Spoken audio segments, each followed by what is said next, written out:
교양 같은 시간을 맡은 이이삭이라고 합니다. 잘 부탁드립니다. 오늘 저희가 AI를 하다 보니까 너무 원리에 대해서만 얘기하면 여러분들이 당연히 좀 재미없잖아요. 그래서 중간에 실습 같은 거를 좀 해볼까 하는데 그걸 위해서 태블릿이 필요한 거예요. 그래서 필수적으로 필요한 건 아니지만은 뭔가 있으면 뭔가 하나라도 더 해볼 수 있다, 같이 해볼 수 있다, 그 정도의 의미를 갖고 있습니다. 그러면은 오늘 이야기를 좀 해보려고 하는데, 여러분들 요즘에 뉴스 보면 인공지능이라는 단어를 굉장히 많이 쓰잖아요. 그래서 혹시 이 인공지능이 어떤 뜻일까요? 이 말의 뜻이? 인공지능이 어떤 의미인 것 같다. 혹시 맞아요. 예, 인공으로 만들어진 지능. 그런 뜻인데, 이게 언제부터 시작되었냐면은 1956년 미국에서 열린 다트머스 회의 때 존 메카시라는 박사가 이제 인간의 지능을 흉내낸 컴퓨터 지능을 인공지능이라고 이제부터 부르자라고 말을 했어요. 그래서 이때부터 인공지능에 대한 연구들이 시작이 되었는데요. 근데 처음에는 옛날엔 컴퓨터가 지금보다 훨씬 기능적으로나 성능적으로나 비용적으로나 다 안 좋았으니까 그때 당시에는 그냥 알고리즘 기반의 그냥 어떤 if문을 엄청나게 많이 엮어서 만든 그냥 16도 이상일 때는 에어컨이 켜지고 이런 식으로만 썼어요. 근데 그러다가 점점 컴퓨팅 리소스의 한계가 오니까 그럼 이렇게 가면 안 되겠는데? 라는 걸 사람들이 느끼고 그때부터 1차 전성기를 맞았다가 빙하기를 맞았다가 또 전성기를 맞았다가 빙하기를 맞았다가를 반복을 하거든요. 근데 이제 첫 번째 전성기라고 불려지는 거는 다트머스 회의 다음에 AI를 통해서 우리가 여러 가지 실험들을 해보고 인공지능을 만들기 시작을 했을 때예요. 그래서 이때는 컴퓨터를 통해서 어떠한 문제를 해결을 하려고 하고, 그리고 간단한 수학 문제나 아니면 기하학 정리, 그리고 체스 로봇, 옛날이 아니구나. 비교적 최근에는 알파고랑 이세돌이 바둑을 두는 일이 있었지만 그것보다 더 전에는 체스로 많이 했었어요. 왜냐면은 경우의 수가 바둑보다 체스가 더 적기 때문에 좀 더 쉽게 해결이 가능하다라고 사람들이 생각을 했기 때문에 원래는 체스로 했고, 체스는 생각보다 빠르게 정복이 됐지만 바둑은 쉽게 정복이 되지 않았거든요. 근데 이때 당시에도 이미 체스 같은 문제들을 해결을 하려고 했고, 그리고 여기 오른쪽 구석에 보면은 탐색 트리라는 게 있는데 오른쪽에 보면은 그 예쁜 어떤 색깔 알록달록한 저런 가계도 같은 게 있잖아요. 조직도 같은 게. 근데 저게 뭐냐면 트리거든요. 트리라고 부르는데 어떠한 문제를 해결할 때 길을 찾아가는데 이거 트리 구조로 해요. 예를 들면은 이제 앞에 있는 한이라는 사람을 찾기까지 한인의 그 가족 족보를 보면은 이제 제일 위에 누군가로부터 시작을 해가지고 점점점 내려오다가 할아버지, 그리고 할아버지에서 여러 명의 자식들 중에 아빠 중에 여러 명의 자식들 중에 한이가 있는 거잖아요. 근데 이런 식으로 어떠한 길을 찾아간다거나 어떠한 경로를 탐색을 할 때 이 트리라는 구조를 많이 씁니다. 그래서 이 트리를 통해서 길을 찾고 했었는데 문제는 뭐냐면 이게 조금만 문제가 복잡해져도 컴퓨팅 리소스가 받쳐주지 않기 때문에 이 문제를 해결할 수가 없다라는 것이 문제였습니다. 그래서 1차 전성기가 끝나가다가 갑자기 이제 2차 전성기가 오는데 그 이유는 뭐냐면 컴퓨터가 그동안 또 발전을 했기 때문인 거예요. 그래가지고 컴퓨터가 발전한 결과 전문가들의 전문적인 지식을 컴퓨터에게 우리가 프로그래밍 해가지고 이걸 통해서 충분히 다룰 수 있겠다라는 것이 이제 아이디어가 떠오른 거죠. 그래서 전 세계 많은 기업들이 이러한 컴퓨터에다가 사람이 직관적으로 알고 있는 것들을 잘 녹여가지고 프로그래밍화하기 시작을 합니다. 그래서 전문적으로 근데 문제는 이제 전문적으로 제한된 영역에서만 쓸 수 있고 좀 더 보편적인 영역에서는 우리가 사전에 정의를 하지 않는 것들이 많잖아요. 예를 들어서 의사 선생님이 암을 판단하는 데 있어서 어떠한 그 문제되는 지점이 몇 센치 이상일 때 암이다, 암이 아니다 이런 판단의 근거가 있지만 계란이 잘 익었다, 잘 익지 않았다를 판단하는 기준은 사람들이 사실 굳이 만들지 않고 그냥 살거든요. 그냥 감에 의존해서. 그래서 이러한 문제들이 있다 보니까 전문가들이 정의해 놓은 영역에서는 이러한 걸 잘 적용할 수 있는데 정의하지 않았던 것들에 대해서는 컴퓨터 스스로 학습을 해서 뭔가 정의를 할 수 없으니까 잘 해결이 되지 않는 문제가 있었습니다. 그래서 좀 더 설명을 하면은 전문가로부터 지식을 이제 전문가의 지식 베이스를 기반으로 해가지고 그걸 추론 엔진의 알고리즘화를 해가지고 프로그래밍을 만듭니다. 그래가지고 그 프로그래밍 된 그 프로그램에다가 사람이 어떠한 것을 질문을 하고 그거에 대해서 답변을 받는 거죠. 그래서 예를 들면은 내가 지금 뭐 종양이 생겼는데 종양이 직경이 4cm야. 이거는 암일까 암이 아닐까라고 프로그래밍 된 프로그램에 입력을 했을 때 프로그램은 이제 3cm를 기준으로 암이다, 암이 아니다를 판단을 하니까 너 암이야, 암이 아니야 이런 식으로 답변을 얻을 수 있었던 거죠. 그리고 이제 2000년대부터 닷컴 버블 뭐 이런 얘기 혹시 들어보셨나요? 그때부터 이제 인터넷이 엄청나게 많이 발달이 되기 시작을 했어요. 그래서 인터넷이 발달되다 보니까 사용자 유저들이 만든 그 데이터가 엄청나게 많이 생기기 시작을 한 거예요. 그래서 데이터가 많아졌는데 그 데이터를 가지고 무엇을 할 수 있을까를 고민을 하다가 빅데이터라는 단어들이 나오기 시작을 했고요. 이 데이터를 뭐 기계학습과 그리고 뭐 인간 신경망을 모방한 이걸 딥러닝이라고 하는데 머신러닝과 딥러닝이 이제 다양한 분야에서 뭐 성과를 보여주고 있는 게 요즘의 모습입니다. 그래서 정확하게 말을 하면 우리가 인공지능이라고 했을 때는 굉장히 다양한 의미를 갖고 있어요.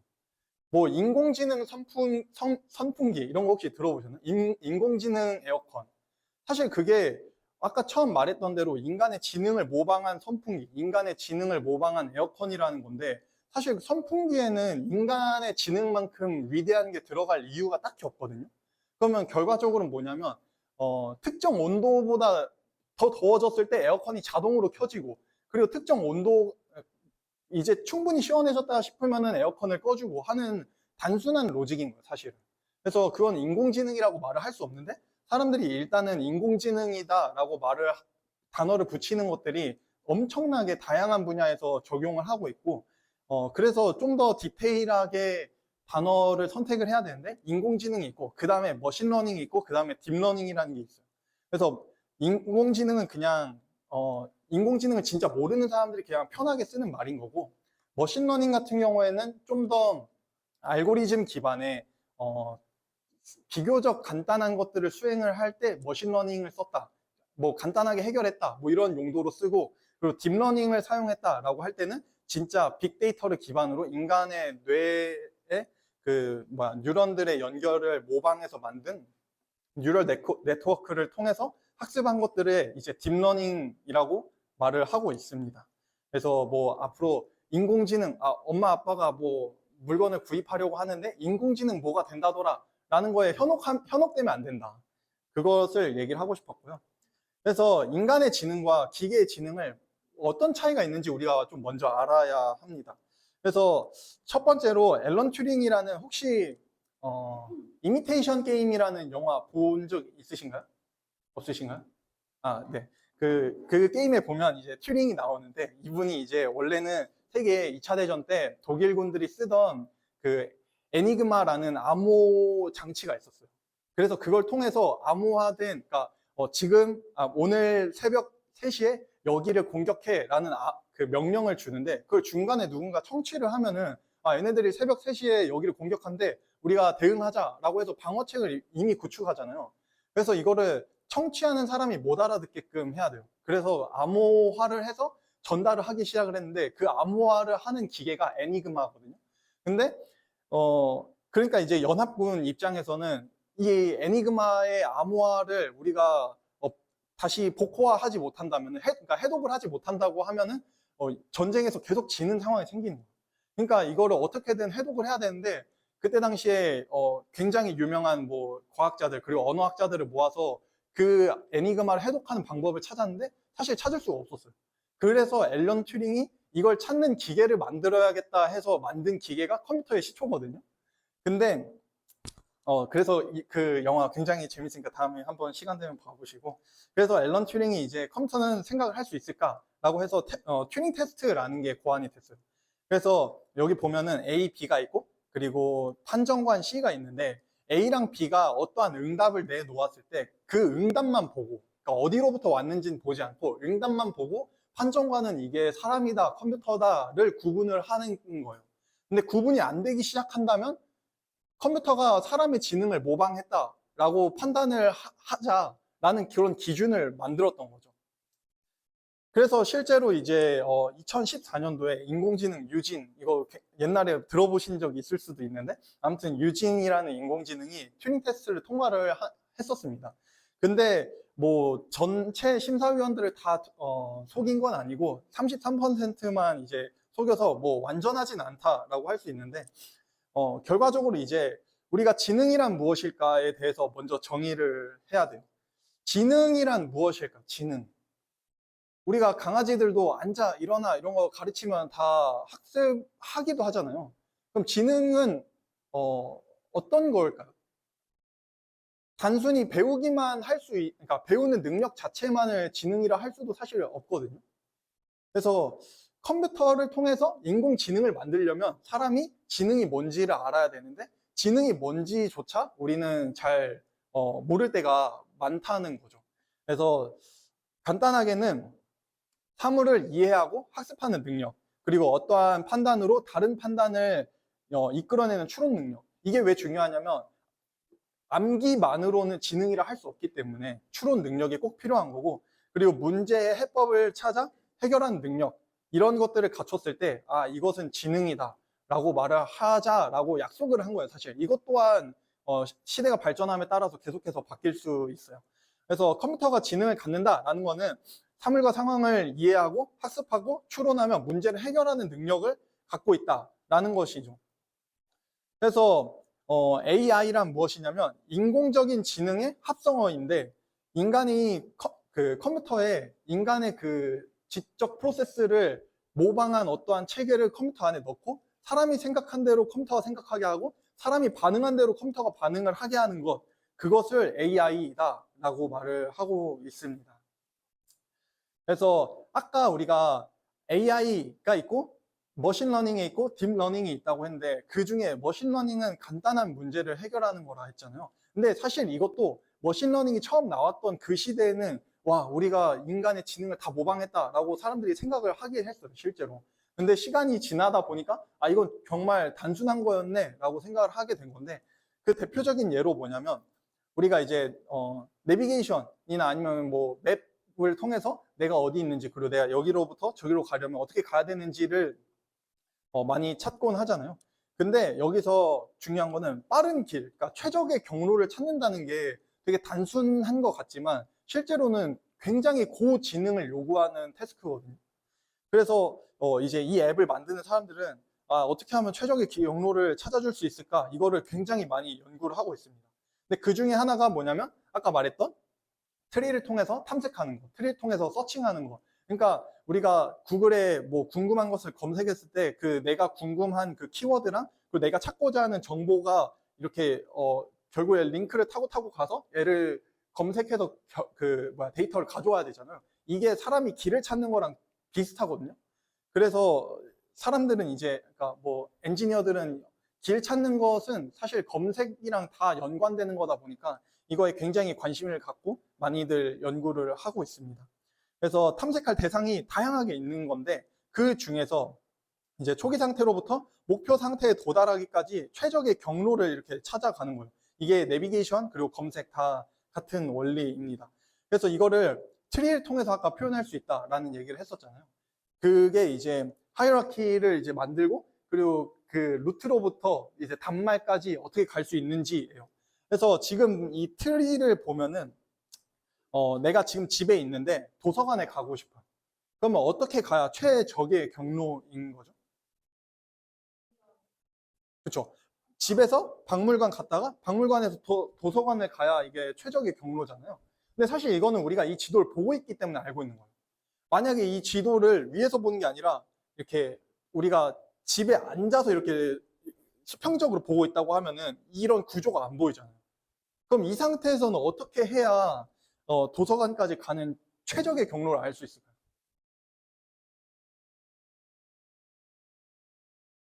박물관 뒤에 도서관이 있는 걸 내가 몰라. 그럼 어떻게 알 수 있을까요? 다 가봐야 되는 거예요. 그러면은 이걸 다 가봐야 되는데 어떻게 하면 다 가볼 수 있는가에 대한 연구를 이제 하기 시작하는 거예요, 사람들이.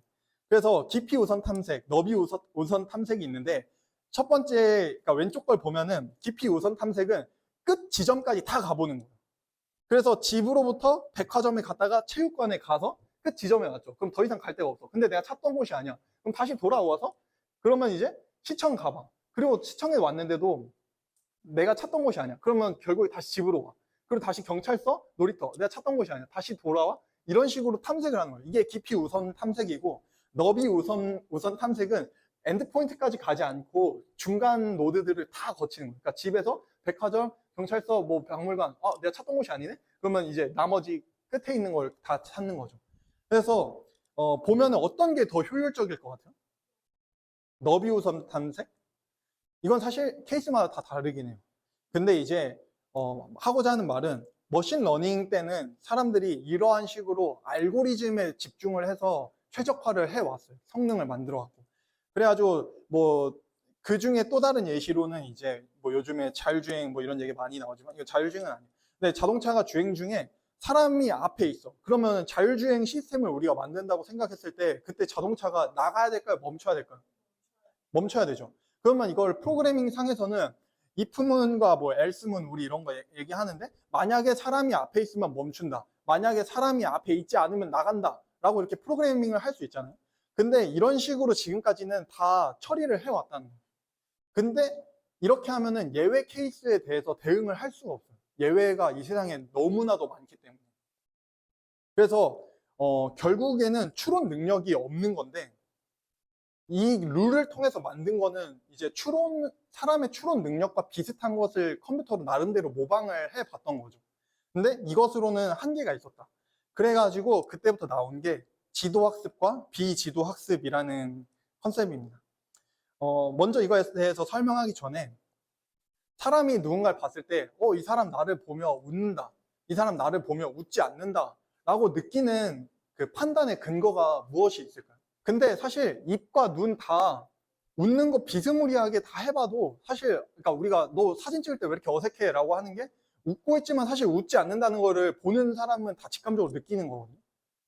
그러니까 이게 아무튼 그래서 진짜 미소와 가짜 미소가 이제 뭐 뒤샘 미소, 편한 미소 이런 것들이 있는데 그 둘의 차이를 우리가 입으로 그러니까 설명을 하라고 하면 설명을 하기 굉장히 어려워요. 저 사람이 진짜 웃음인지 가짜 웃음인지 아까 말한 대로 뭐 입꼬리가 올라갔다던가 아니면은 눈이 이렇게 뭐 반달 모양이 됐다던가 했을 때 동일하게 다 해도 분명히 저 사람은 진심이 아니라는 걸 사람은 직감적으로 다 느낀단 말이에요. 그래서 그 판단의 근거를 만들어서 그거를 이제 설명을 한다는 거는 굉장히 어려운데 결국에 인공지능을 만들기 위해서는 이러한 말로 설명할 수 없는 감각적인 거를 컴퓨터한테 다 알려줘야 된다는 거예요. 근데 이거를 if else문으로 만들 수 있냐? 그거는 아니란 말이죠. 그래서 그때부터 시작을 한 게, 우리가 지금까지 해왔던 알고리즘 기반의 접근 방식으로 이걸 다 핸들링 할 수 없다라는 것이 결론이 나고, 그때부터 이제 지도학습이라는 개념을 사용을 하기로 합니다. 그래서 지도학습이라는 게 뭐냐면, 2000년대가 오고, 그리고 인터넷을 많이 쓰면서 데이터가 많이 쌓였잖아요. 그러니까 그 많이 쌓인 데이터에 사람들이 태깅을 하기 시작을 하는 거예요. 그러니까 아까 말한 그 웃음 케이스로 하면은 진짜 웃음 얼굴 이미지랑 그리고 웃지 않은 얼굴 이미지를 무진장 많이 모아. 그리고 이건 진짜 웃음이야? 라고 이렇게 라벨을 다 만들어 놓고 가짜 웃음에는 이건 웃음이 아니라고 라벨을 만들어 놓는 거예요. 그리고 그 상태로 컴퓨터한테 그냥 학습을 하게 하는 거예요. 그리고 컴퓨터와 너 스스로 그 안에서 패턴을 찾도록 하는 거예요. 그러니까 그전에는 if else로 패턴을 사람들이 머리로 알고 있는 그 패턴을 컴퓨터에 입력을 해줬다면 이제는 컴퓨터 스스로가 패턴을 찾아서 구분을 하게끔 프로그래밍을 하도록 했다는 거죠. 그래서 그 안에 보면은 뭐 회귀, 분류 뭐 이런 게 있는데 뭐 이제 회귀라는 건 이제 연속적인 값을 맞추는 거예요. 그러니까 예를 들어서 태호가 잠을 하루에 3시간씩 자고 밥을 하루에 2000칼로리를 먹었는데 뭐 성인이 됐을 때 키가 몇 센치가 될 것인가 했을 때는 예측을 하게 했을 때는 뭐 연속적인 값이잖아요. 그러니까 뭐 183.2 뭐 이런 식으로 뭐 말을 할 수 있잖아요. 근데 이 친구는 머리가 뭐 길고, 그리고 이 친구는 피부색이 엄청 까맣고 뭐 운동을 엄청 잘하고 뭐 이런 식으로 설명을 했을 때 이 친구가 누구인지 맞추기, 그러니까 이 중에서 누구인지 맞추기를 했을 때는 연속적인 값이 아니라 뭐 태호, 뭐 한이 뭐 이런 식으로 그 특정 라벨을 그냥 말을 해야 되는 거거든요. 그러니까 뭐 남녀 이렇게 맞추는 거는 분류인 거고, 그리고 회귀는 연속적인 값을 맞추는 거다. 뭐 그래서 키, 뭐 가격, 시간 뭐 이런 것처럼 이런 거를 맞추는 게 회귀이고, 뭐 요일 그리고 성별 이렇게 완전히 분절된 개념들을 맞추는 거는 분류다라고 말을 할 수 있습니다. 그래서 보면은 이제 뭐 판매량 같은 걸 예측을 할 땐 연속적인 값이고, 온도도 연속적인 값이니까 회귀라고 하는 거고, 분류 같은 경우에는 개, 고양이 뭐 이런 식으로 나누는 거죠.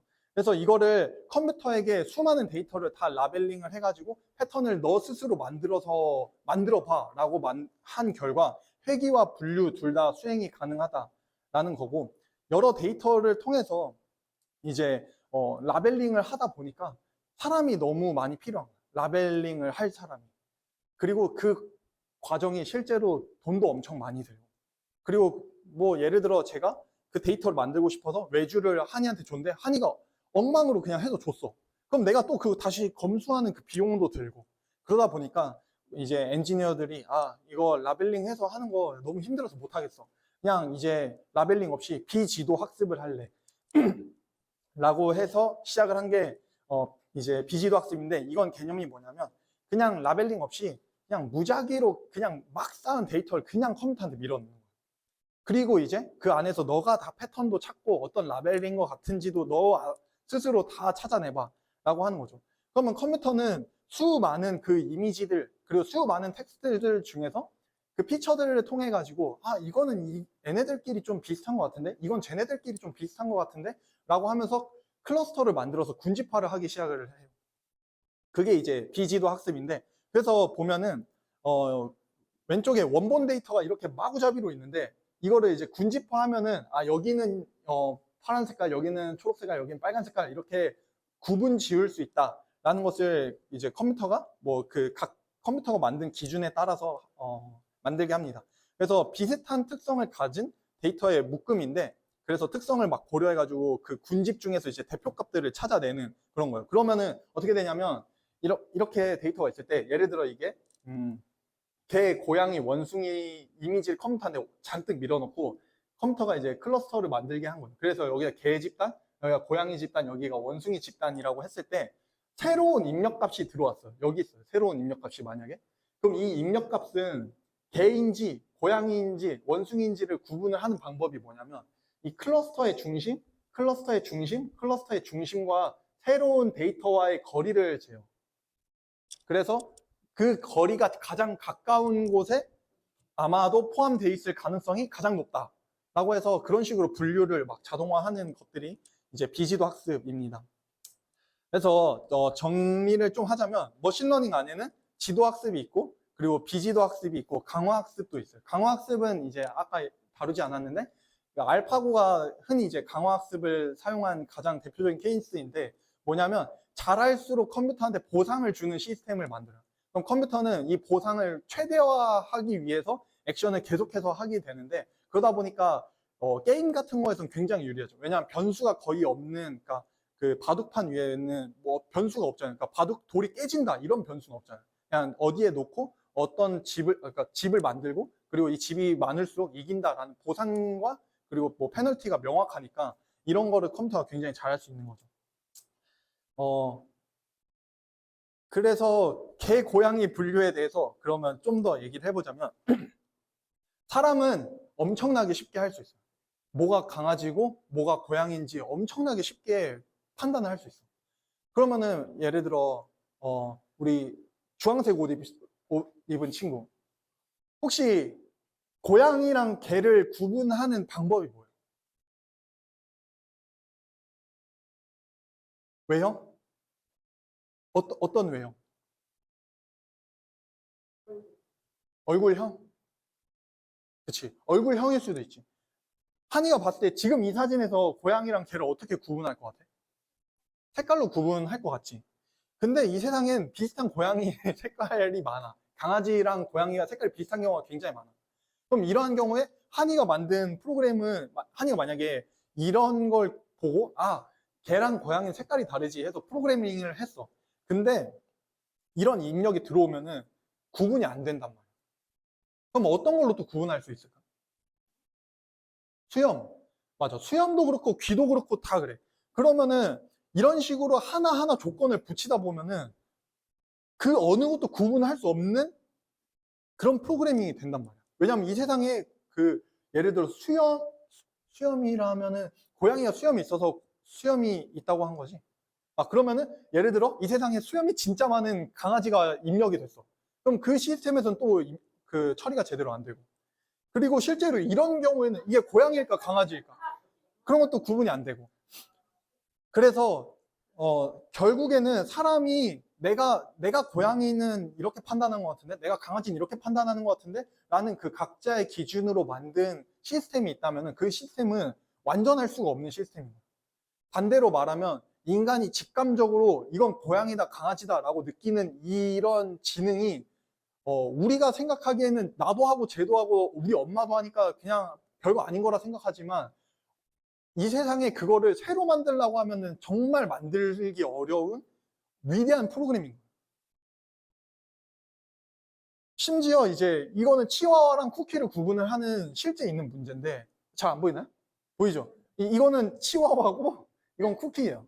근데 우리가 봤을 때는 직감적으로 아 뭐가 쿠키고 뭐가 치와와인지는 알겠다를 우리는 알지만 컴퓨터는 이걸 이해하는 게 굉장히 어렵다는 거예요. 그래서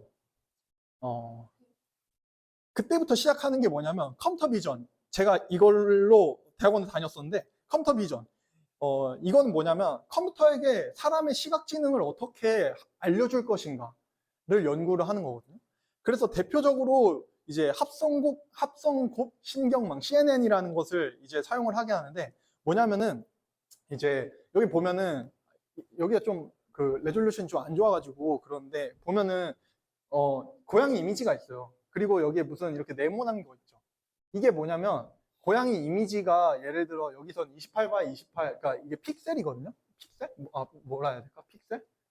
픽셀 하나가 뭐냐면 하나의 색깔을 표현할 수 있는 거예요. 그러니까 한 픽셀이 뭐냐면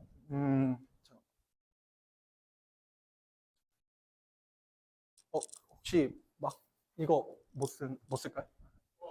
아 있어요? 네. 픽셀이 뭐냐면 전구예요, 전구. 전구인데 이렇게 한 픽셀이 있다. 그러면은 우리가 사용하는 스마트폰에는 이게 뭐 몇 천만 픽셀 뭐 이런 식으로 들어가 있거든요. 뭐 잘은 모르겠어요. 근데 한 픽셀에 우리가 전구가 있는 건데 그 전구에 빨간색, 초록색, 파란색을 빨간색, 초록색, 파란색. 맞아. 빨간색, 초록색, 파란색을 이제 그 불빛을 낼 수 있거든요. 그래가지고 그 색깔들을 섞어가지고 우리가 아는 하나의 색깔을 만드는 거예요. 노란색도 만들고 보라색도 만들고 이런 식으로. 근데 이러한 픽셀 하나가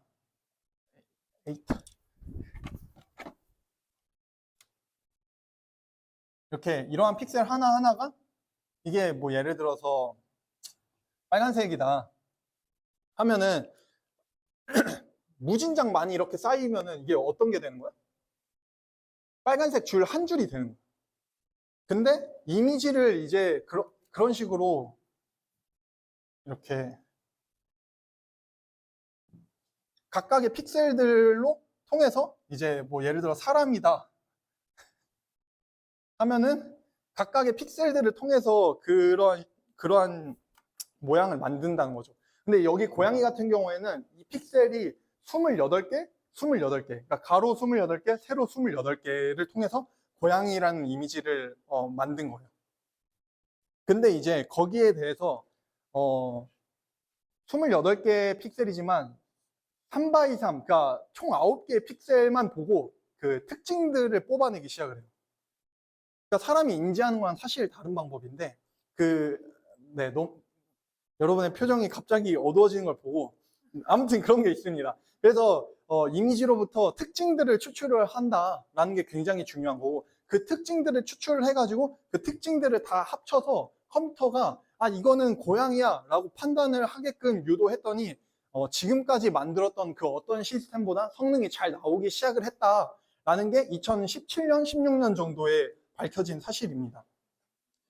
그래서 그러한 과정들을 굉장히 많이 수행을 하고, 그래서 여기 보면은 왼쪽에 피처맵이라고 써 있죠. 이게 숫자 9에 대해서 그 특징들을 뽑아낸 거고, 그 특징을 뽑을 때 쓴 게 저 오른쪽에 필터라고 되어 있잖아요. 저 필터를 통해서 특징들을 뽑아낸 거예요. 그래서 이 필터로 전체 이미지를 이렇게 훑어가면서 그냥 숫자적인 그 연산을 하기 시작하거든요. 매적 같은 걸 하는데 그 결과 피처들이 저렇게 뽑혔다. 뭐 그런 겁니다. 그래서 컴퓨터가 이해하는 방식은 사람이 이해하는 방식과 완전히 달라요. 그래서 이거 보면은 이 가운데 있는 게 여우인데 컴퓨터가 인식하는 여우의 특징은 이거예요. 우리가 아는 거랑 많이 다르죠. 그리고 오른쪽에 있는 게 원숭이인데 이게 컴퓨터가 인식하는 원숭이의 특징이에요. 그러니까 우리가 처음에 말했던 대로 한이한테 사람의 특징이 뭐야? 그러니까 고양이의 특징이 뭐야? 했을 때 귀가 뾰족하고 뭐 수염이 있고 뭐 이런 얘기를 아까 했었잖아요. 근데 그것들은 굉장히 우리 머릿속에 추상적으로 있는 개념이에요. 근데 그거를 컴퓨터도 마찬가지로 그 나름의 판단의 기준들을 만들기 시작을 했는데 그 판단의 기준을 시각화해 보니까 이런 느낌이더라 라는 그런 겁니다. 그래서 그 특징들을 한번 좀 더 보면은 된다. 네, 그래서 한번 봐보면은 네, 이게 VGG16 이게 뭐냐면 16개의 레이어로 특징을 추출을 한다라는 거거든요.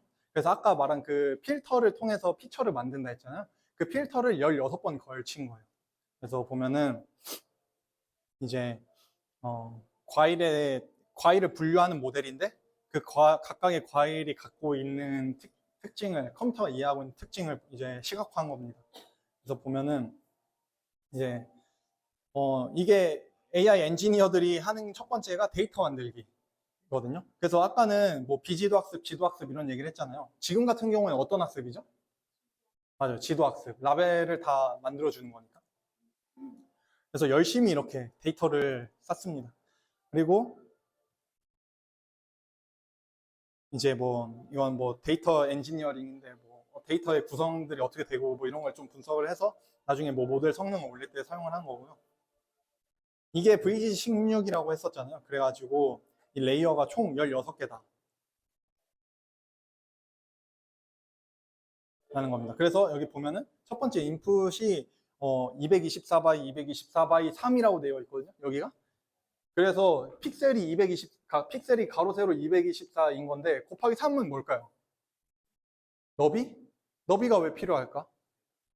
3장? 왜?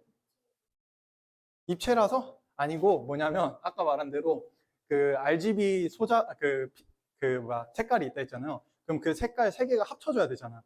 그러니까 이 채널이 3개인 이유는 초록색만으로 만든 이 이미지, 파란색만으로 만든 이 이미지, 빨간색만으로 만든 이 이미지를 다 합쳐서 그 색깔을 만들어내는 거다 보니까 3개인 거예요.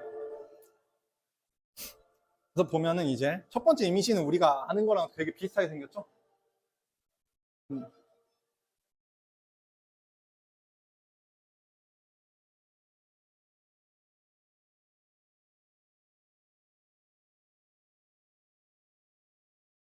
이것도 되게 옛날 거여가지고 요즘엔 이것보다 훨씬 더 좋은 기계를 쓰고 있습니다.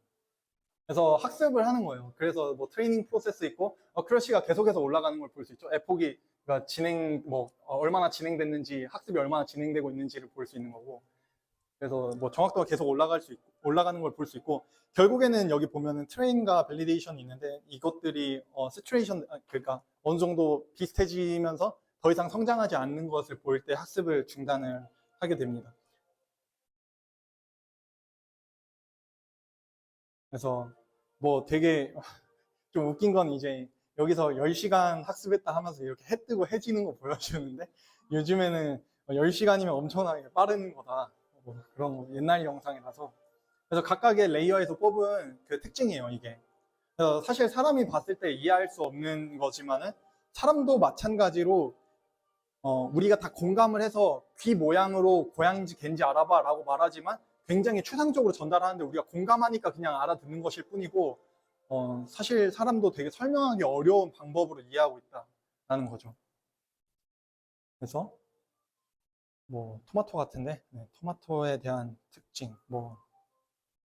그리고 여기에서 아웃풋에서 보이는 이 막대 있잖아요. 이게 거의 1에 가까운데 저건 확률이에요, 사실. 그러니까 뭐 성률 확률이 뭐 1, 뭐 이런 식으로 그냥 내뱉는 거거든요. 그래서 결과적으로 보면은 그냥 우리는 특징 맵을 보면은 알아들을 수 없지만 이러한 특징들을 컴퓨터가 자체적으로 이런 특징을 받는다면은 이거는 사과다. 이런 걸 다 판단을 하는 알고리즘이 자동으로 생기게끔 하는 게 딥러닝, 머신러닝이다. 그런 겁니다. 그래서 보면 이런 거죠. 이게 컴브 첫 번째 레이어에서 뽑은 그 피처고요. 첫 번째 레이어에서 뽑으면은 입력 크기 보면은 이게 성류인가? 그런 것 같은데 성류인데 입력 크기랑 거의 비슷하잖아요. 여기까지는 그래도 알아들을 수 있는 거예요. 근데 레이어가 깊어질수록 뭐랄까 크게 보다가 점점 국소적으로 보기 시작을 하거든요. 그럼 그때부터는 알아들을 수 없기 시작해요. 이런 식으로 보면 못 알아듣겠죠 이제는.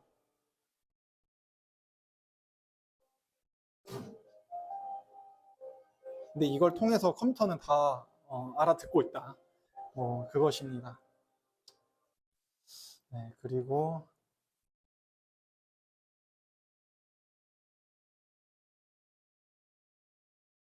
그 다음 게 뭐냐면 이제 이렇게 사람이 분류하는 모델을 잘 만들어 놨어요. 잘 만들었는데 그걸 통해 가지고 그 다음부터 하기 시작을 한 게 오브젝트 디텍션이라는 거를 하기 시작을 하거든요. 이게 뭐냐면 아까는 이제 입력이 뭐가 들어왔을 때 이게 뭐 개다 고양이다 토마토다 사과다를 구분을 하는 거였는데 이제는 전체 이미지에서 어디서 어디까지가 무엇이다를 맞추기 시작을 하는 거예요. 사실 이건 그렇습니다. 이렇게 해가지고 이게 욜로 V3라는 모델을 통해서 한 건데 굉장히 잘 하는 모습을 볼 수 있죠. 그래서 이것도 사실 7년, 거의 10년 가까이 됐는데 이게 더 발전돼서 요즘에는 이제 중국에서는 이 얼굴만 보고도 이 사람의 아이디를 알 수 있다고 하니까 그 정도로 많이 발전이 되고 있어요. 우리나라에서는 물론 그렇게 안 쓰고 있을 거겠지만 모르지만 아무튼 그래서 이런 식으로 컴퓨터 비전이 발전해 가고 있고 그 다음엔 이제 컴퓨터에게 어떻게 인간의 시각 정보를 모방을 하게 할 것인가 였는데 그 다음에 그와 동시에 시작되고 있는 게 컴퓨터가 어떻게 하면 사람의 언어를 이해하게 할 것인가가 수행이 됩니다. 근데 여기까지 바로 다이렉트로 설명하면 여러분들이 너무너무 지루할 수 있기 때문에 잠깐 멈추고 우리가 다 같이 한번 재밌는 걸 해보려고 하는데요. 수노 AI 혹시 들어보셨나요? 수노? 못 들어봤나요? 여기가 뭐냐면 음악을 만들어주는 AI를 서비스하는 사이트입니다. 그래서 보면은 자 조금 걸리는데 좀만 기다려보면 아무튼 여기에서 나오는 동안 좀 얘기를 하면 여기에서 사람들이 그러니까 인공지능을 통해서 음악을 만들고 그 음악을 서로 이제 공유하면서 너도 한번 들어봐 뭐지 그 사운드 클라우드인가 그런 느낌인 거예요. 근데 재밌는 건 뭐냐면 내가 음악을 AI를 통해서 만드는데 내가 원하는 가사를 넣을 수 있고 내가 원하는 그 노래의 느낌을 설명을 해서 입력을 할 수 있어요. 그래서 제가 한번 집에서 만들어 봤는데 이삭 최고야 라는 것을 말을 하는 그 노래이고 그리고 제가 이제 원했던 느낌은 신나는 재즈 그리고 여기 써 있어요. 신나는 재즈 리듬이 중요하다. 그리고 트럼펫 소리를 넣어달라. 이렇게 했어요. 그렇게 했을 때 이게 조금 부끄럽긴 하더라고요. 저도 어제 집에서 듣다가 아내가 도대체 무슨 노래 듣냐 이런 얘기 했었는데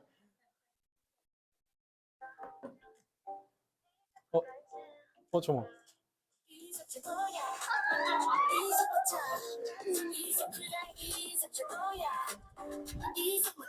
이런 거예요.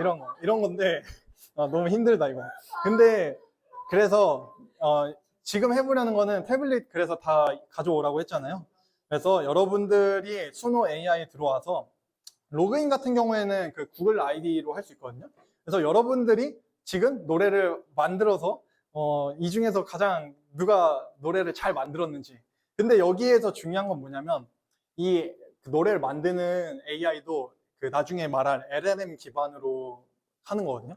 근데 이 LLM한테 가장 중요한 게 뭐냐면은 LLM한테 입력할 프롬프트를 어떻게 잘 쓰는가가 중요한 거예요. 그래서 요즘에 핫한 프롬프트 엔지니어링이라는 단어가 여기서 사용이 되는 거예요.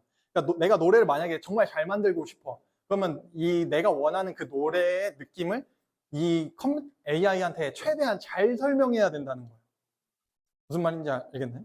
그래서 막 보면은 뭐 여기 랭크가 있어요. 요즘에 뭐 수노 AI로 만들어서 뭐 잘 나가는 노래들 막 이런 게 있는데 여기서 그 자신의 프롬프트를 다 공개를 해놓는데 굉장히 자세하게 써 있어요. 사람들이. 저는 아까 보면은 신나는 재즈, 리듬 중요, 트럼펫 소리 이렇게 간단하게 썼는데 이걸 디테일하게 쓸수록 내가 원하는 느낌의 노래가 나오고 그리고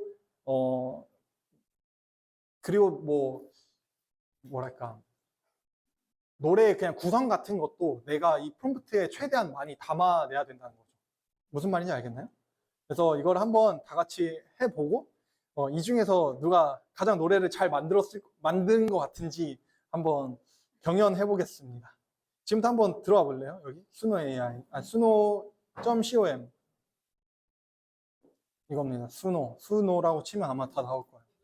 네, 그러면 이런 식으로 내가 원하는 가사를 넣고 그리고 스타일 어떻게 해야 될까? R&B 좋아요.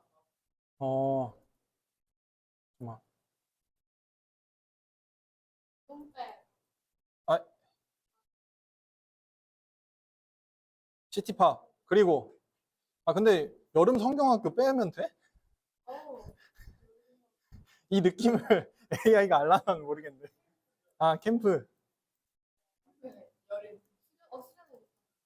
자, 이런 식으로, R&B. 네, 이런 식으로 넣었다고 하고, 그리고 이제 한번 생성을 해보면,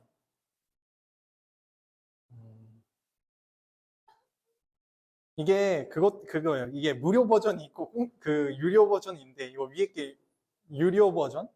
이게 무료 버전. 한번 들어볼게요. 이거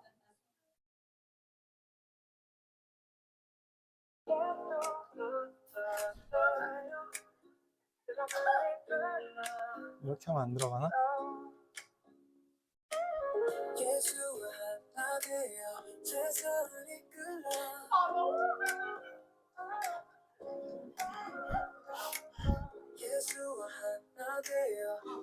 이런 식으로 생성이 되는 거예요. 알겠죠? 근데 이게 그 뭔가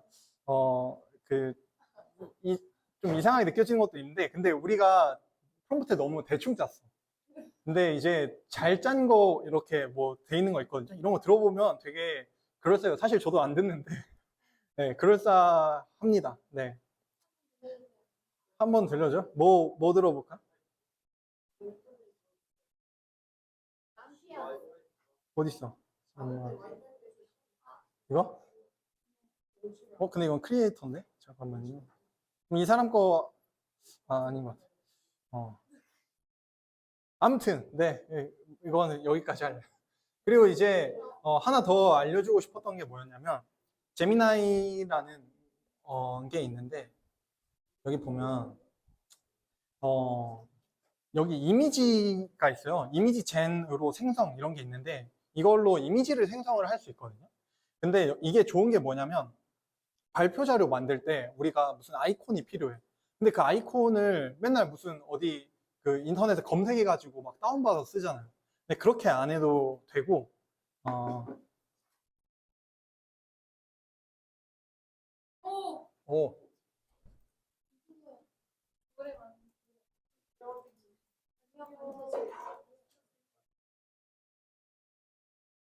이런 식으로 예를 들어 아이콘이 필요하다. 그럼 유저 아이콘을 생성해줘. 그리고 PNG 포맷이어야 알죠? 그 배경 투명해가지고 그 PPT에 넣기 좋은 거 이런 식으로 요청을 하면은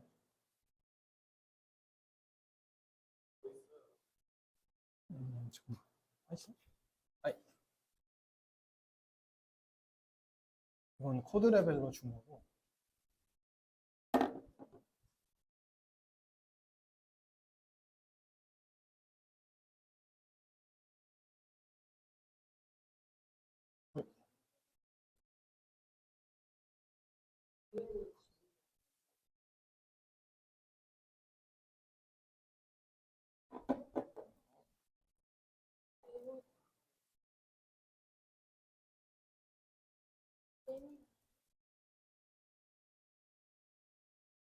아, 이렇게 하면은 좋은 아이콘 만들어서 발표 자료에 잘 쓸 수 있거든요.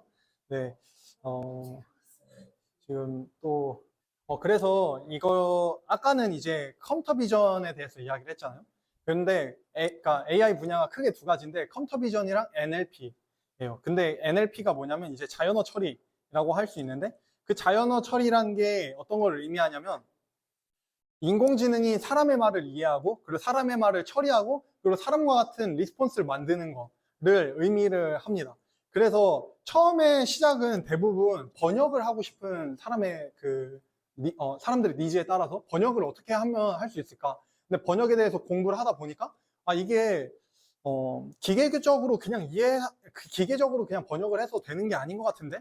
그러면 이걸, 컴퓨터가 그냥 이해 자체를 해야 되는 것 같은데, 언어를. 그럼 어떻게 이해를 시킬 수 있을까에 대해서 사람들이 연구를 하기 시작을 했습니다. 그래서 대표적인 게 뭐냐면, 뭐 옛날엔 기계 번역 같은 걸 했었고, 요즘에 보면은 이메일에 챗봇이나, 이메일에 그 스팸 메일함 있잖아요.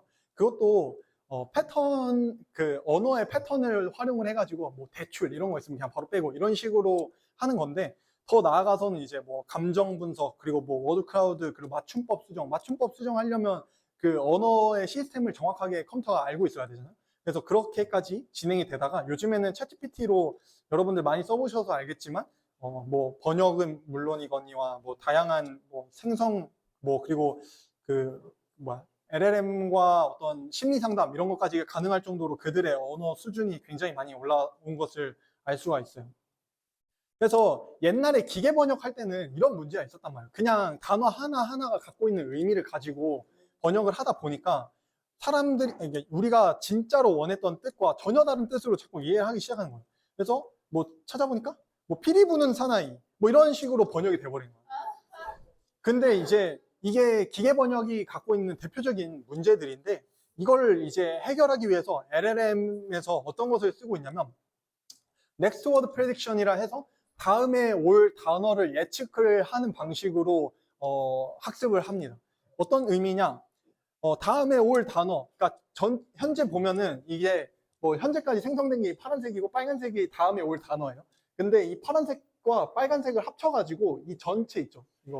이 전체에 대해서 확률을 구해요. 확률 분포를 구하는데 그 확률 분포가 튀지 않을수록, 그러니까 엔트로피가 낮을수록 이거는 자연스럽다라고 판단을 하고 엔트로피가 높을수록 이거는 부자연스럽다라고 판단을 합니다. 그런 게 있어요. 그래가지고 가장 자연스러운 이 문장에서 이 단어가 들어왔을 때 가장 어색하지 않은 단어를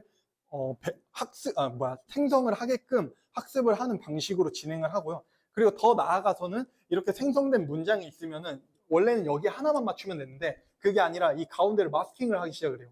그래서 마스킹을 하면서 뭐 어떤 단어가 앞뒤 문맥을 다 봤을 때 어떤 단어가 들어와야 되는지를 예측을 하면서 학습을 진행을 하도록 합니다. 그게 우리가 알고 있는 LLM의 학습 방법이에요. 그래서 이러한 LLM을 사용했을 때 어떤 일이 있냐?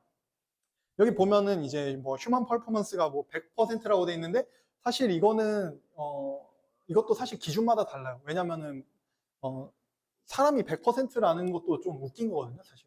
그래서 요즘에 보면은 뭐 대부분 MMLU라고 해서 수학 문제 푸는 것들도 있고 뭐 한데 이런 거를 봤을 때 사람이 89점 정도 나온다라는 게 있는데 LLM들을 사용을 했을 때 그들의 점수가 더 높게 나오는 걸 볼 수 있어요. 근데 이거는 다른 LLM별로 분류한 게 아니고 이거는 이제 사람이 갖고 있는 고유한 능력들, 뭐 이미지 인식, 뭐 이런 것들에 대해서, 그리고 코드 생성에 대해서, 뭐 각각에 대해서 분류를 해놓은 거고, 여기에 보면은 이제 뭐 문장을 읽거나 이해하는 거, 그리고 이미지를 이해하는 거, 이런 것들에 대해서는 굉장히 잘 되는 걸 볼 수 있는데, 상대적으로 낮은 게 뭐냐? 코드 생성하는 게 잘 안 되고 있어요. 그 이유는 뭐냐면은 LLM을 만들 때 우리가 흔히 아는 챗GPT를 만들 때 온라인 상에 있는 데이터들을 다 끌어와 가지고 그걸 통해서 학습을 하거든요. 아까 말한 넥스트워드 프레딕션을 해가지고. 근데 온라인 상에 있는 대부분의 대화들이 어떤 대화일까? 그냥 사람들이 하는 대화야. 그냥 뭐 어떤 게시판에 뭐 이 물건 짱 좋아요, 뭐 이런 글들. 그러다 보니까 데이터의 전체 비중 중에서 코드가 갖고 있는 비중이 어떻게 돼? 되게 작단 말이야.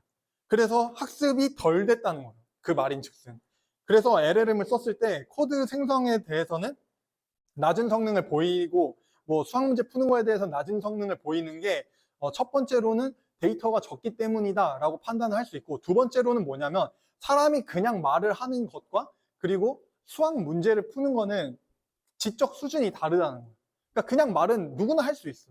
하지만은 수학 문제를 풀어서 그 답을 맞추는 거는 좀 더 높은 수준의 추론 능력을 필요로 하기 때문에 LLM이 그 부분들을 잘 못한다. 근데 그 수학 문제를 푸는 것과 코드를 생성하는 것은 굉장히 비슷하죠. 논리적인 사고의 전개를 따라서 어떤 정답을 만드는 것이다 보니까.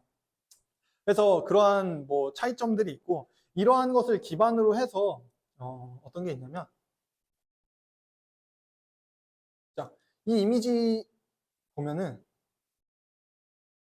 막 뭘 계산을 하고 있어요. 이게 뭐냐면, 아까 뭐 넥스트워드 프레딕션 한다 했잖아요. 그렇게 해서 LLM 모델을 만들어 어떤 가중치를 만드는데, 그 가중치들이 내부적으로 어떻게 동작을 하고 있는지.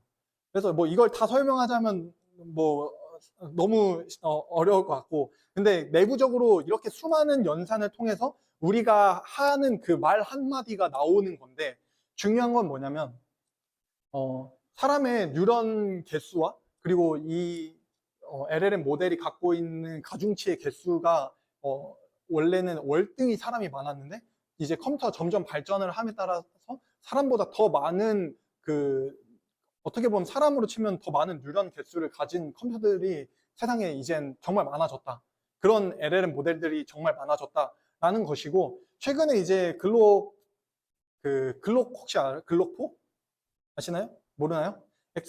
모르나요? 그러면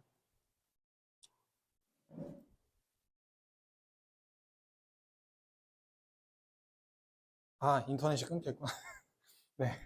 XAI라는 곳이 이제 테슬라에서 만든 그 LLM 연구하는 그런 집단인데, 거기에 이제 그록이라는 모델이 있는데, 그 모델을 기준으로 했을 때 일론 머스크가 말하길 대부분의 박사 과정 수료생들보다 똑똑한 지능을 우리가 만들었다 라고 말을 하고 있단 말이에요. 그 말인 즉슨 그 말인 즉슨 이제 우리가 고지능의 어떠한 기능을 감당을 할 수 있는 그러한, 아까 애니그마를 해석하기 위해서 나온 게 컴퓨터라고 했는데, 그게 더 발전이 돼서 그냥 언제든지 내가 사용을 할 수 있는 어떠한 지능체가 있는데, 그 지능체가 모든 분야의 박사과정 학생보다 더 뛰어나다라고 말할 수 있는 걸 우리가 쓸 수 있게 된 거예요. 그래서 이걸 두고 메타의 저커버그는 이제 그런 말을 해요. 뭐냐면은 고지능의 보편화를 우리가 실천하고 있다, 이런 말을 하거든요. 그러니까 누구나 엄청난 고지능 기술을 쉽게 사용을 할 수 있는 시대가 온다는 거예요. 그러면 이제 그것을 사용을 했을 때 문제가 되는 게 뭐냐? 이게 뭐냐면 LLM을 통해서 LLM에다가 아까 컴퓨터 비전 얘기하고 NLP 얘기했잖아요. 근데 NLP 분야에서 요즘 가장 핫한 게 LLM인데, 이 LLM의 시각지능을 합친 게 VLLM이라는 게 있어요. 근데 그 VLLM을 통해서 이미지를 생성한 거예요, 이게. 그러니까 실제 실존하는 인물이 아니고 LLM이 이해하고 있는 대로 사람을 그렸을 때 이렇게 고화질로 이렇게 리얼리스틱하게 이미지를 만들 수 있다는 거거든요. 그러니까 이미지를 만든다는 건 뭐야? 반대로 그 무엇인가가 그 이미지, 만들어야 될 이미지에 대해서 이해하고 있다는 거잖아요.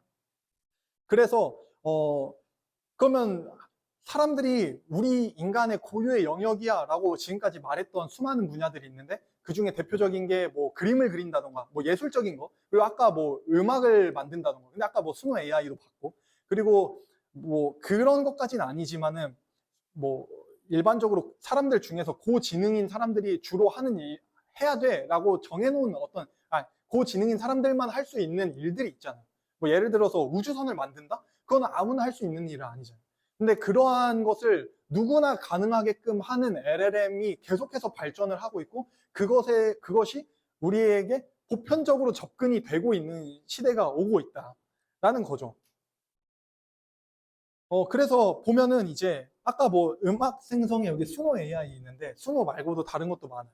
그리고 영상 생성도 있고, 이미지 생성도 있고, 텍스트 생성도 있고, 코드 생성도 있어. 이제 그리고 심지어 이것들을 각각 다 얽혀가지고 그냥 어떤 하나의 서비스인데, 나는 그냥 새로운 가수를 만들고 싶어. 그러니까 이미지도 필요하고, 뮤비도 필요하고, 음악도 필요하고, 그리고 홍보 자료도 필요해. 라고 했을 때 그 AI 에이전트가 얘네들을 각각 써가면서 텍스트를 생성해서 홍보 자료 만들고, 그리고 이미지도 만들고, 영상으로 뮤직비디오도 만들고, 음악도 만들어. 그리고 그거를 다 자동화해서 SNS에 뿌려. 그리고 사람들의 반응까지 다 정리해서 나한테 리포트를 만들어서 줘. 이런 것들을 실제로 수행을 하고 있거든요. 그러면은 이제 여기서 드는 질문은, 그럼 우리가 할 수 있는 게 무엇인가 라는 거죠. 대체로 이제 사람의 어떤 추론 능력에 기반해서 수행되던 그런 작업들이 있잖아요. 예를 들면은 뭐 의사도 있고, 그리고 그 뭐 변호사도 있고, 뭐 여러 가지가 있겠지만은, 근데 그들이 이 그 자료에서는 대체될 가능성이 높다라고 말을 하지만, 사실은 그러기 굉장히 어렵거든요. 그 이유는 그들이 갖고 있는 능력이 너무 뛰어나서라기보다는 법 안에서 그들이 보호를 받고 있고, 자격증이라는 제도 안에서 그들이 보호를 받고 있기 때문에. 그래서 그들이 바로 대체되긴 굉장히 어렵지만, 대부분의 AI 회사들은 그들을 돕는 형태로, 그러면 이제 기존엔 10명이 필요하던, 의사 10명이 필요하던 작업을 의사 1명으로 충분히 할 수 있게끔, 뭐 이런 식으로 그들을 돕는 방법으로 많이 접근을 하고 있고, 우리나라보다 규제가 좀 더 덜한 나라 같은 경우에는 LLM이 인간의 성능을 추월했다라는 것이 자명하게 밝혀지는 그러한 시점에는 대체될 가능성이 굉장히 높다라는 것이죠. 그래서 여러분들 같은 경우에는 이제 지금 진로를 점점 알아가고 있고, 내가 무엇을 좋아하는지, 그리고 어떤 것을 하고 싶어 하는지를 알아가는 중이잖아요. 그래서 그 직업을 선택을 하는 데 있어서 나의 흥미도 굉장히 중요하지만은, 그 외적인 요소들도 역시나 고려해야 되는 조건들 중에 하나이기 때문에, 이러한 AI가 발전을 하고 있고, AI가 이러한 내가 하고 싶은 이 일에 대해서 어느 정도 대처할 수 있다더라 라는 것들을 함께 고려해 가면서 진로를 좀 더 찾아가면 좀 더 좋지 않을까라는 생각이 듭니다. 네, 그리고 이제 AI 얘기는 아니지만 저에 대해서 간략하게 조금 얘기를 하고 오늘 자리를 마무리하려고 하는데요. 초원교회 브릿지에서 오신 분들은 뭐 그래도 조금 구면이기도 하고, 근데 그게 아닌 분들은 잘 모르실 것 같은데, 저희 부모님은 목회를 하고 계세요. 목회를 하고 계시고, 근데 제가 생각했을 때 목회라고 했을 때 좀 그려지는 그림이, 저도 진주에 살 때는 이런 게 목회구나라고 생각했는데, 세상에 나와 보니까 부모님이 목회를 생각보다 좀 더 진지하게 하는 그러니까 진지하다기보다는 좀 더 그러니까 시간을 많이 쓰고 있다는 거를 나와서 알았어요. 나와서 알았고, 어릴 때는 이제 작은 시골의 교회다 보니까 뭐랄까, 당연히 누구나 그렇듯 그 교회 가기 싫다 이런 생각도 들고, 그리고 하나님이란 존재에 대해서 나는 약간 선택권이 없는 것 같은, 그러니까 부모님이 교회를 다니고 하니까 그냥 다니게 되는 그러한 느낌을 어릴 때 저도 많이 받고, 그것 때문에 고민을 많이 했었습니다. 근데 지금 생각하면 좀 감사한 거지만 안 믿겨지고 그리고 뭔가 시간을 쓰기 싫고 이러면은 사실 안 간다고 말할 수도 있고 그리고 좀 내가 혼자 고민하는 시간을 가져보겠다 이런 얘기도 할 수 있는데 사실 그러지 못했어요. 왜냐하면은 교회가 너무 작고 너무 힘든 상태였다 보니까 어린 나이에 그런 말 하기도 힘들 만큼 눈치 보일 정도로 교회가 너무나도 어려운 상태였던 거죠. 그래서 어, 그냥 그런 얘기 안 하고 그냥 무탈하게 그냥 저냥 네, 다녔었습니다. 그러다가 20살 되고 그리고 이제 뭐 그냥 늘상 하던 대로 신앙생활을 하고 있었는데요. 어,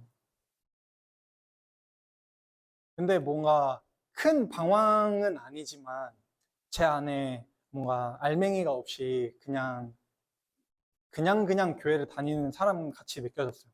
그러다가 23살이 됐는데 이제는 달라져야 될 것 같다라는 생각을 했어요. 왜냐면은 저희 아빠가 23살에 예수님 믿었기 때문에 그전엔 제가 어떻게 살아도 아빠보다 잘 사는 거였는데 23살부터는 좀 더 열심히 해야 아빠보다 잘 사는 것 같아가지고 그래서 23살 됐는데 예수님 이렇게 믿는 거 맞나? 좀 더 제대로 믿어야 되는 거 아닌가 이런 생각이 들었고 그 해 여름에 그 페루에 이제 선교를 가게 됐었습니다. 근데 사실은 그 전에 페루에 선교를 가기 전에 대학생이고 시간 남고 방학인데 할 게 없는 거예요. 그리고 그러다 보니까 그냥 사실 게임을 굉장히 많이 했어요. 게임 굉장히 많이 했는데 어, 페루에 갔는데 이제 그 애들이 사는 그 모습을 보니까 아 그동안 게임 했던 그 시간들이 다 엄청 회개가 되더라고요. 내가 진짜 선택받고 선택받아서 한국에 태어난 거였구나를 그때 느꼈고, 그리고 나에게 주어진 이러한 좋은 기회와 재화들을 함부로 낭비하면 안 되는 거였구나 라는 생각을 그때 했었어요.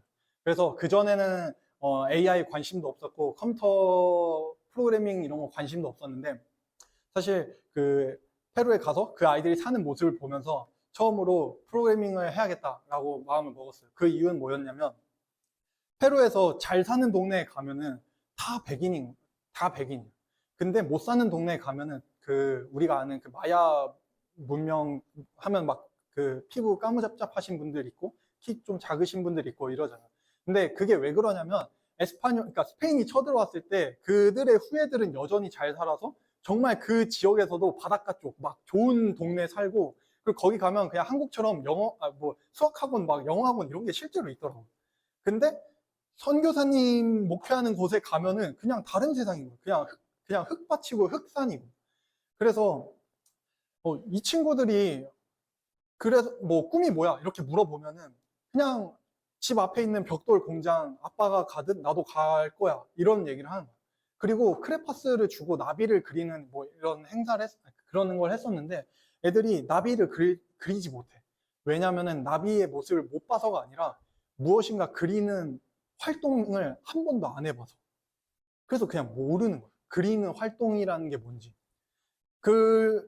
그러다 보니까 그걸 보고 이 친구들한테 필요한 게 뭘까를 고민을 했을 때 그냥 그 나라에서 잘 사는 애들처럼 수학 가르쳐주고 영어 공부하고 이런 게 아니라 애들은 애들에게 기술을 가르쳐 줄 수 있는 사람이 되고 싶다라는 생각으로 한국에 가면 프로그래밍을 해야지 라는 생각으로 돌아와서 그때부터 프로그래밍을 하기 시작했어요.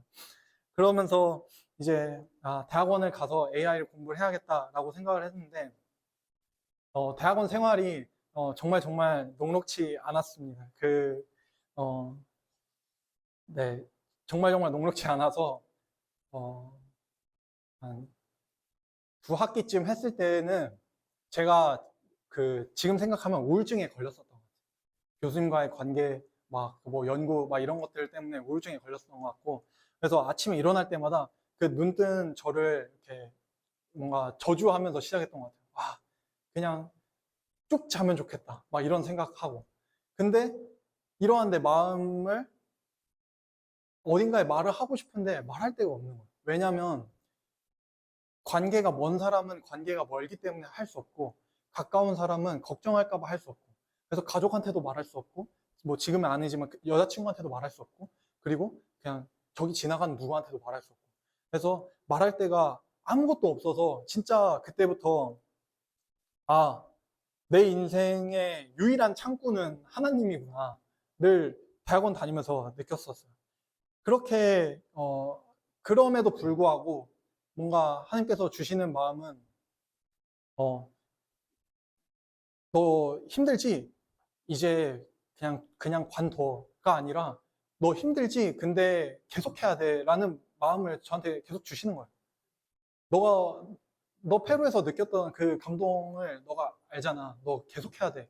너 지금 멈추면 안 돼. 너 지금 계속 움직여야 돼 라는 마음을 계속 주셔가지고 어, 어느 날 샤워하던 중에 하나님이 주신 그 아이디어가 있었어.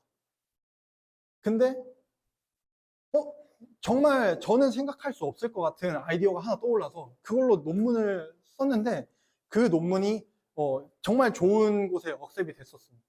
그래서 결과적으로는 이제 저도 마찬가지로 그 페루에서 받았던 마음의 감동을 따라서 지금 여러분도 진로를 찾고 있듯이 저도 아직까지 그 진로를 향해 나가고 있는 것 같은데 지금까지를 돌이켜 보았을 때는 처음 시작도 그리고 그 중간 과정들도 다 하나님께서 인도해 주시고 하나님께서 그냥 멱살 잡고 캐리해 주는 느낌을 많이 받았습니다. 그래서 여러분들도 지금 10대 때 그리고 그때가 정말 얼마나 값지고 그리고 값지지만 그 값짐을 깨닫기 어려운 시기를 보내고 있는 것 같은데 그 가운데서 인도하시는 하나님을 정말 깊게 만난다면은 저는 23살부터 이걸 시작해서 하나님께서 그래도 그러니까 저보다 더 일찍 시작하신 분들이 많아요.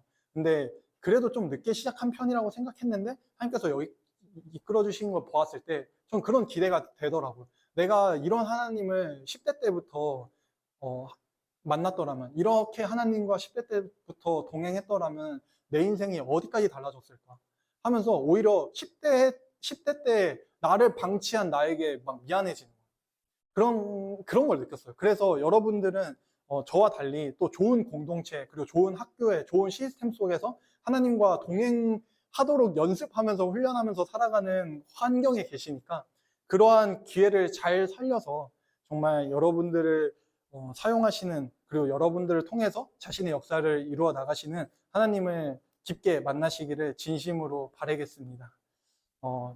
AI 오늘 처음 들어서 좀 많이 이해 안 되고 어려우셨죠?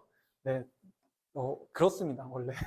그래서 저도 최대한 쉽게 설명하려고 많은 걸 뺐는데 그럼에도 어려웠다면 네, 죄송하고요. 죄송하고요. 근데 이제 아까 말했던 대로 AI가 그리고 회사는 결과적으로 사람을 줄여서 그들이 임금을 지불하기 위해서 나가는 돈을 줄이려고 해요. 그러다 보니까 사람을 대체하고 싶어 하는 것이 사실이고, 그러면은 막 뉴스 보면은 AI가 사람을 대체하는 게 아니라 새로운 직업을 만들어냅니다. 뭐 이런 얘기를 하잖아요. 근데 그런 얘기를 하는 사람은 다 AI 회사밖에 없어요. 왜냐하면 그렇게 말해야 자기들의 이미지가 살기 때문에. 근데 그러면 우리는 결국에 내가 그 회사를 가진 사람이 아니잖아요. 우리는 결국에 뭐 아닌 사람도 있겠지만 피고용인이 돼야 되는 상황이라고 하면은 그들의 말에 속지 않고 그들이 말하는 것들 가운데서 진짜 인사이트를 찾아서 내가 무엇을 할 수 있는지를 고민해야 된다고 생각하거든요. 그래서 잘 고민해 보시면 좋겠고, 결과적으로 AI가 뭐 대체할 수 있는 여러 가지 직업들 중에 뭐 맨날 나오는 게 뭐 번역가, 뭐 수학자 뭐 이런 거 나오는데 그거는 잘못된 생각입니다. 그러니까 내가 영어 공부를 안 해야지, 그러니까 내가 수학 공부를 안 해야지는 잘못된 생각입니다. 왜냐하면 AI가 똑똑해질수록 더 질문을 잘하는 사람이 더 좋은 아웃풋을 받을 수 있는데, 더 질문을 잘하기 위해서는 내가 더 많이 알고 있어야 되는 거거든요. 그렇기 때문에 뭐 수학적인 그래서 대부분의 프로그래밍 쪽에 뭐 컴퓨터 쪽에 이제 교수들은 그런 얘기를 해요. AI가 발전함에 따라서 프로그래밍 스킬 자체의 중요도가 많이 떨어지지만 수학 능력 자체의 중요도가 계속 올라가고 있다. 이런 얘기를 하기 때문에 여러분들이 좋은 씨앗인 지금 충분히 하나님께서 쓰임받을 수 있도록 잘 준비되는 여러분들이 되기를 바라봅니다. 긴 이야기 들어주셔서 감사했습니다. 감사합니다.